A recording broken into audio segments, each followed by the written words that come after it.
지금 여러분의 표정을 정의하면 어떤 표정이라고 할 수 있을까요? 기쁜 표정도 있겠고 또 슬픈 표정에 사로잡힌 분도 있을 겁니다. 만족스러운 아니면 화난, 기대와 흥분 가득한, 우울한. 우리는 자신도 모르게 화난 표정과 굳은 얼굴에 사로잡혀 있는지 모르겠습니다. 우리의 요즘의 얼굴을 한번 생각해 보십시오. 자신도 모르게 화난 표정과 굳은 얼굴에 사로잡혀 있지 않으셨습니까? 코로나 블루의 영향도 있지만 또 삶이 버겁고 힘들어서 아마 그랬을 것입니다. 오늘은 말씀을 통해서 모세와 이스라엘의 표정이 어떠했는지를 중심으로 함께 말씀을 나눠보고자 합니다. 이스라엘은 출애굽하여 신광야에 도착했습니다. 이들은 한 달 전만 해도 노예였습니다. 한 달 전에는 노예였는데 지금 자유인이 되어 한 달의 시간이 지났습니다. 일제 35년도 뼈에 사무치는 고통이었지 않습니까? 그런데 이들은 35년도 아니라 무려 430년간을 고역에 시달리며 비참한 삶을 살아야 했던 이들입니다. 그런데 극적으로 자유의 몸이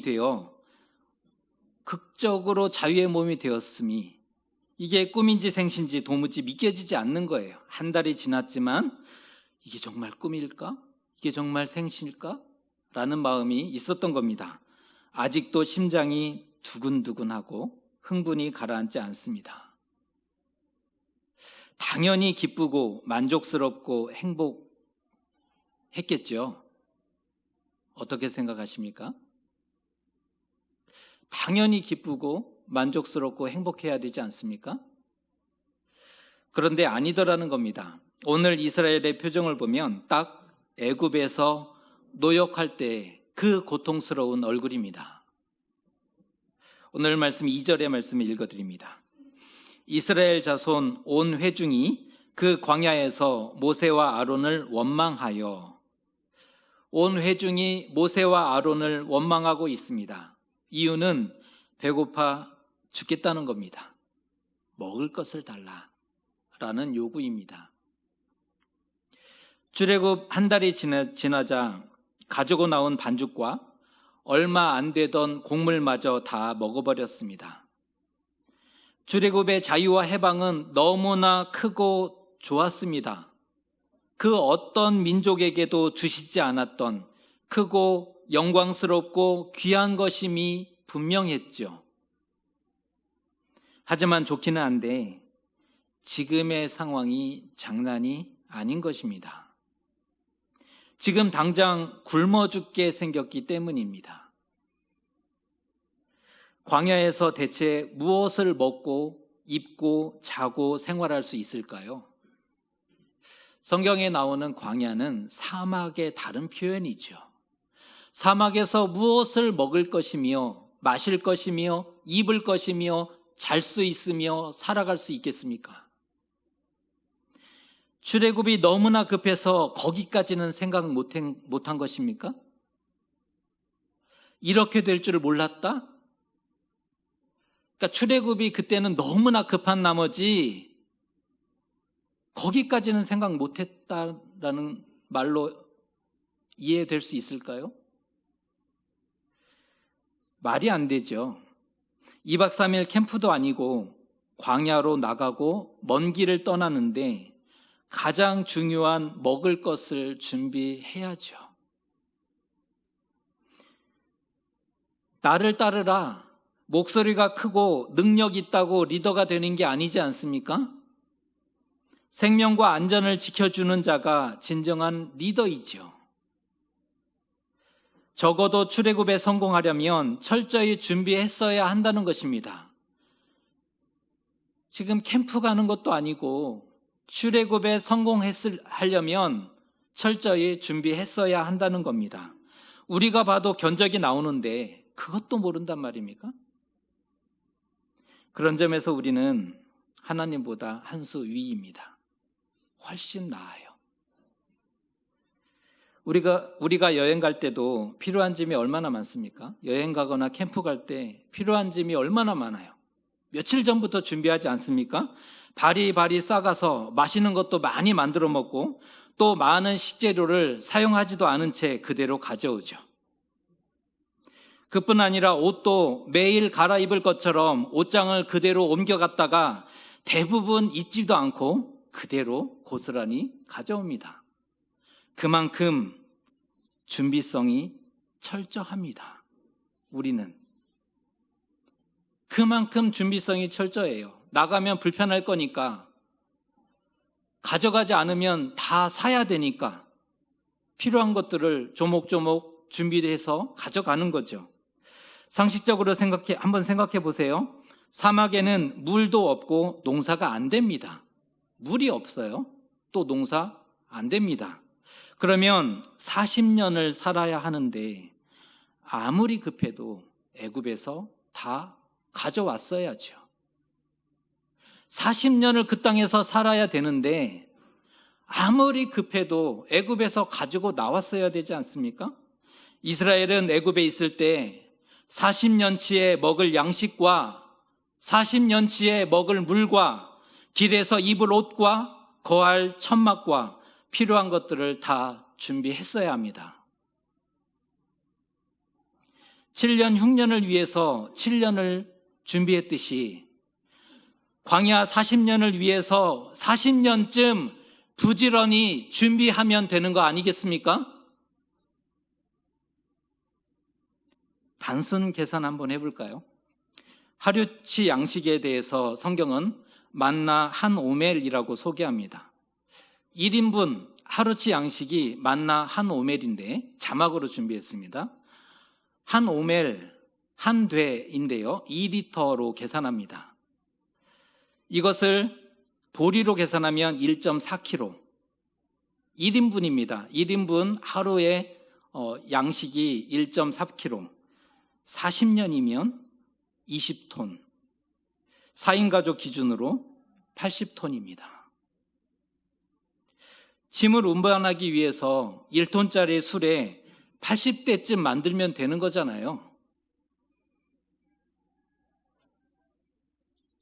수레를 끌기 위해서 말도 가정마다 80마리쯤 준비하면 되는 거잖아요. 크게 어렵지 않잖아요.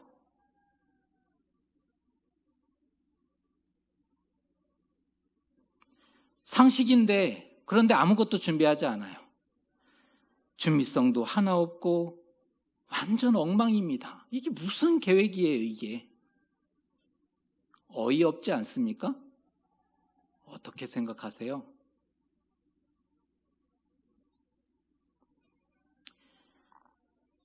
사실 빈손으로 나왔으니 고생할 게 뻔했던 거죠. 출애굽할 때 빈손으로 나왔죠. 그러면 고생할 게 뻔했습니다.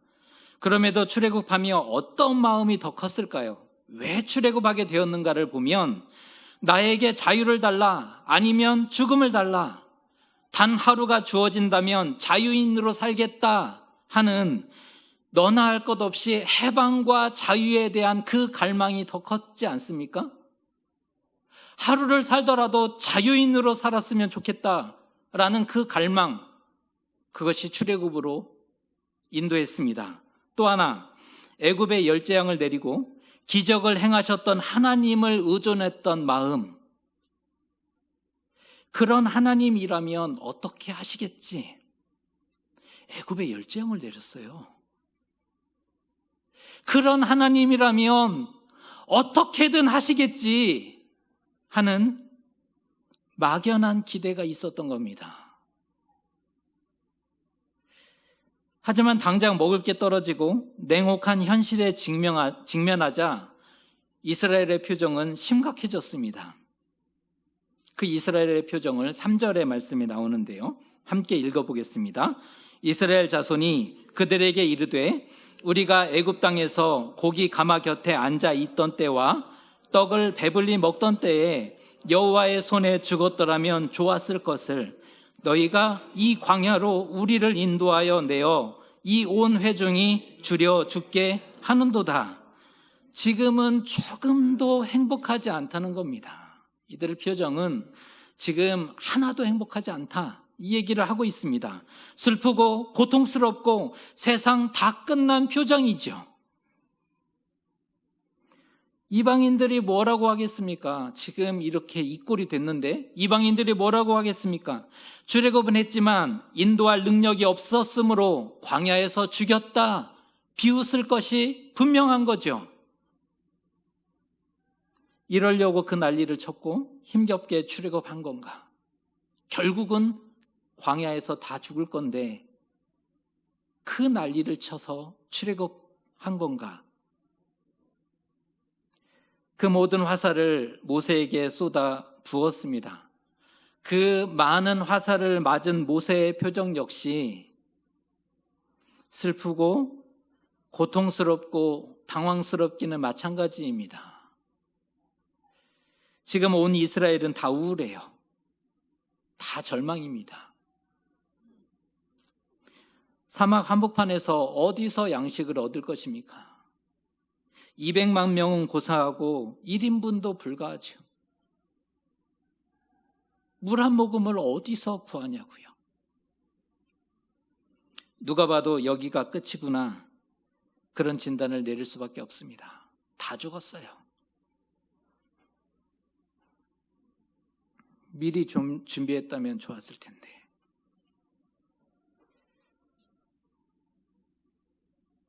그러나 준비하고자 했다면 단언컨대 절대로 출애굽하지 못했을 것입니다. 애굽에서 태어나서 그냥 애굽에서 죽어야 할 운명입니다. 영원히 애굽에서 살아야 합니다. 애굽이 크고 강하고 두려워서가 아니라 광야에서 쓸 것을 준비하다가 늙어 죽을 것이 분명했기 때문입니다. 노예가 준비는 무슨 준비를 할 수 있습니까?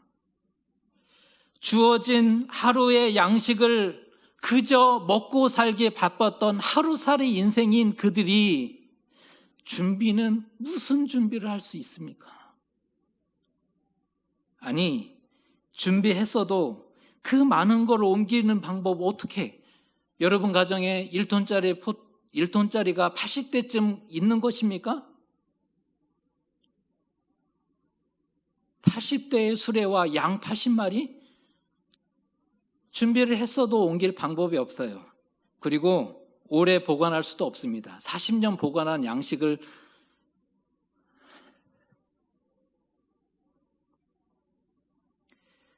준비해서 나온다는 건 애당초 불가능한 얘기였습니다. 지금의 문제는 상식과 이성으로 해결하지 못합니다. 방법이 없자 이스라엘은 모세를 원망하기 시작했습니다. 이 방법이 없잖아요. 그래서 모세를 원망했죠. 사실은 하나님을 원망한 것입니다. 차라리 출애굽하지 말걸, 애굽의 종으로 그냥 살걸, 왜 출애굽은 해서 여기서 껄껄이 나오는 거예요. 옛날에는 참 좋았는데, 그때는 참 좋았는데 이게 뭐냐? 비록 몸은 고될지 모르지만 고기 가마 구경도 했고 내가 보았노라 자랑도 했죠.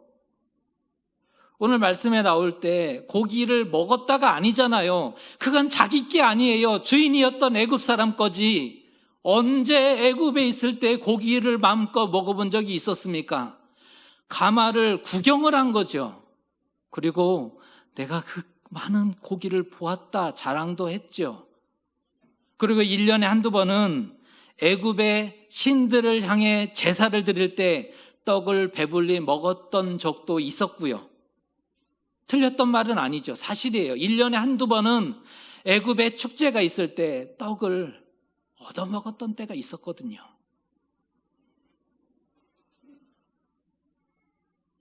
떨어진 부스럭이라도 먹을 수 있다면 얼마나 행복합니까? 아닌가요? 떨어진 부스럭이라도 먹을 수 있으면 행복이잖아요. 누구의 종이 되는 게 뭐가 그리 중요해요? 이미 400년도 그렇게 살아왔는데 나를 좀 내버려 두라는 거예요. 이미 400년을 그렇게 살았는데 누구 종이 되는 게 뭐가 그리 중요하다는 거죠. 차라리 적어도 광야에서 죽는 것보다 낫잖아요. 그 얘기를 하는 겁니다. 오늘 이스라엘의 원망을 어떻게 해석하면 좋을까요? 이제 우리 얘기입니다.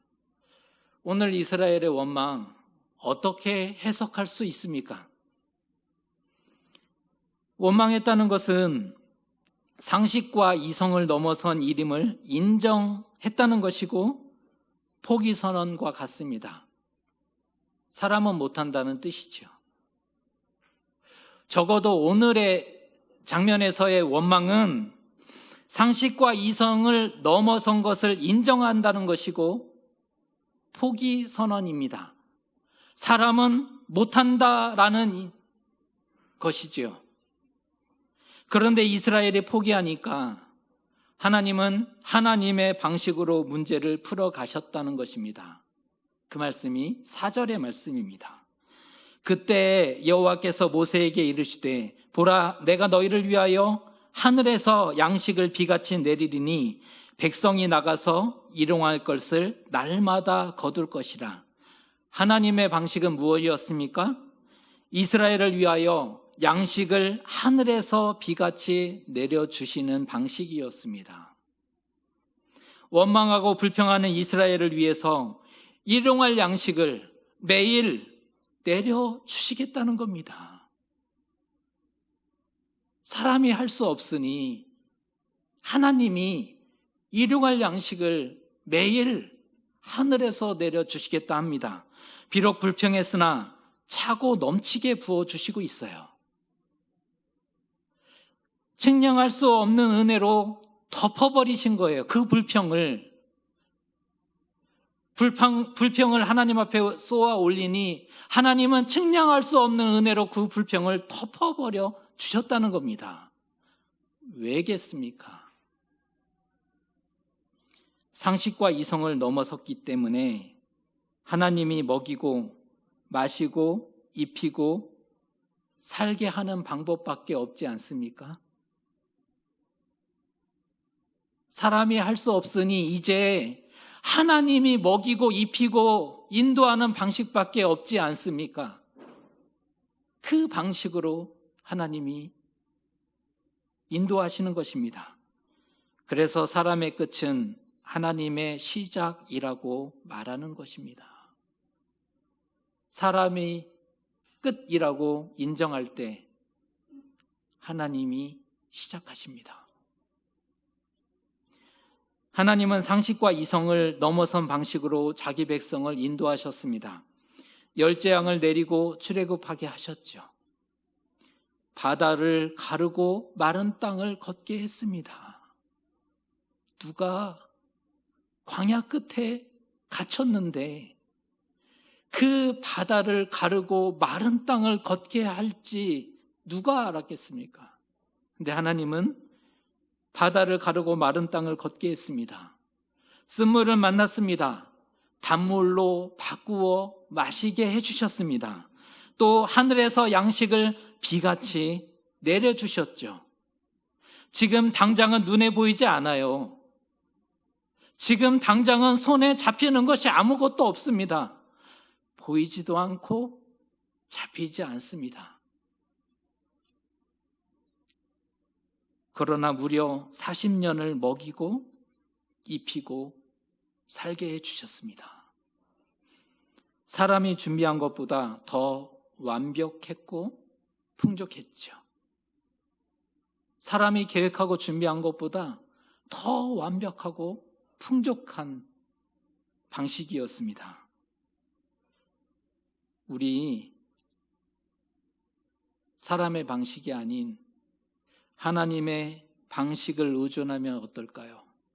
우리 충분히 똑똑하죠. 충분히 보면 압니다. 삶도 살아왔고 잘할 수 있습니다. 그런데 사람의 방식이 아닌 하나님의 방식을 의존하면 어떠시겠습니까? 인생에서 상식과 이성을 넘어서는 일들이 얼마나 많습니까? 살아가면서 상식을 벗어나고 이성을 넘어서는 일들이 얼마나 많이 다가옵니까? 준비한다고 계획대로 되던가요? 그랬다면 다 잘 됐죠. 생각하고 계획한 대로 다 됐다면 눈물 흘릴 사람이 어디 있습니까? 모두가 다 행복하겠죠. 그런데 인생은 준비한다고 계획대로 되는 게 아니지 않습니까? 우리가 해결 다 못합니다. 우리 힘으로 안 된다는 거예요. 맡기고 살 수 없겠는가? 맡기고 걸어갈 수는 없겠는가? 하나님을 신뢰할 수 있어야 가능하죠. 신뢰하지 못한다면 상식과 이성에 갇혀서 무너지고 포기하게 될 것입니다. 그런데 중요한 사실은 하루만 더 보면 산다는 것입니다. 이 중요해요. 하루만 더 볼 수 있다면 살 수 있었을 텐데, 내일을 볼 수 있었다면 불평했을까요? 홍해 앞에서 두려워하지 않았을 거예요. 아니까. 목마르다고 불평하거나 걸려 넘어지지 않았을 겁니다. 고기와 양식에 시험 들지 않았을 거예요. 물과 양식을 주시고 메추라기를 보내신다? 그것을 안다면 하나님을 더욱 의지했을 것입니다. 보지 못하고 신뢰하지 못하니까 이스라엘처럼 되고 지금 우리처럼 되는 것 아니겠습니까?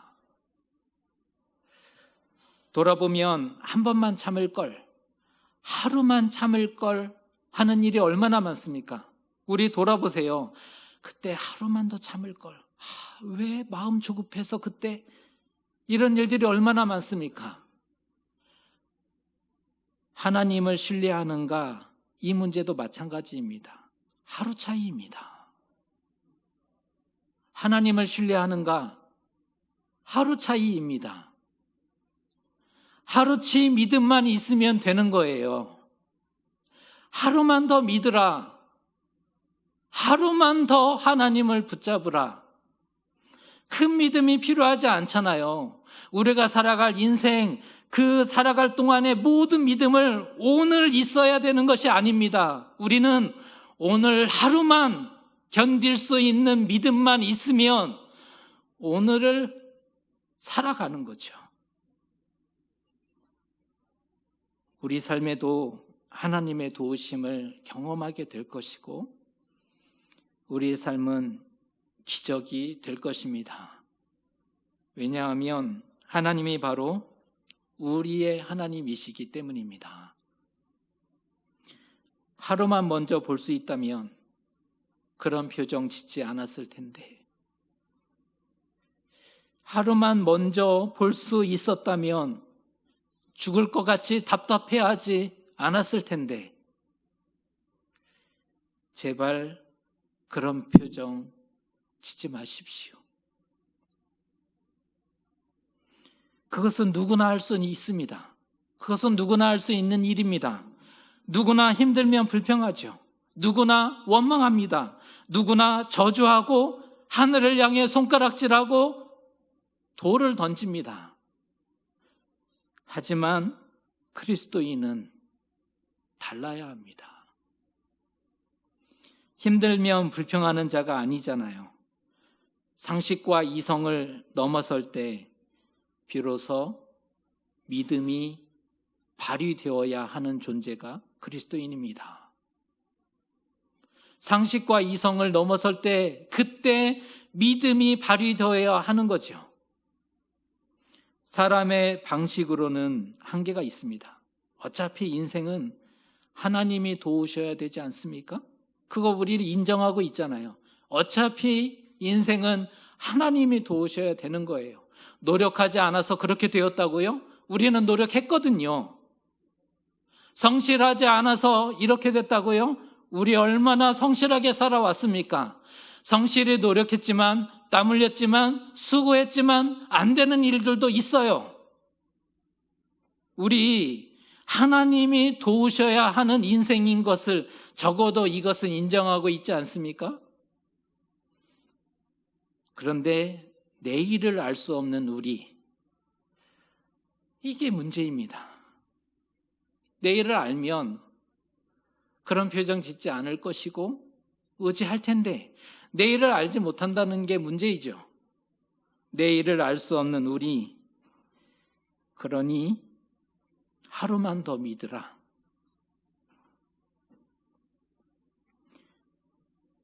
오늘만 살고 죽을 것처럼 믿으십시오. 오늘만 살고 죽을 것처럼 살지 마시고 오늘만 살고 죽을 것처럼 믿으라. 막연한 기대가 아닌 믿음으로. 막연한 기대는 믿음이 아니에요. 막연한 기대를 가지고 그것이 마치 신앙이 좋은 것처럼 아닙니다. 막연한 기대가 아닌 진짜 믿음으로 오늘만 살고 죽을 것처럼 믿으라. 오늘 일용할 양식을 먹고 내일을 살게 될 것입니다. 답 없는 우리의 삶에도 아버지 하나님께서 하늘에서 양식을 비같이 내려주시기를, 또 풍족히 내려주시기를 주님의 이름으로 축복합니다. 기도하겠습니다.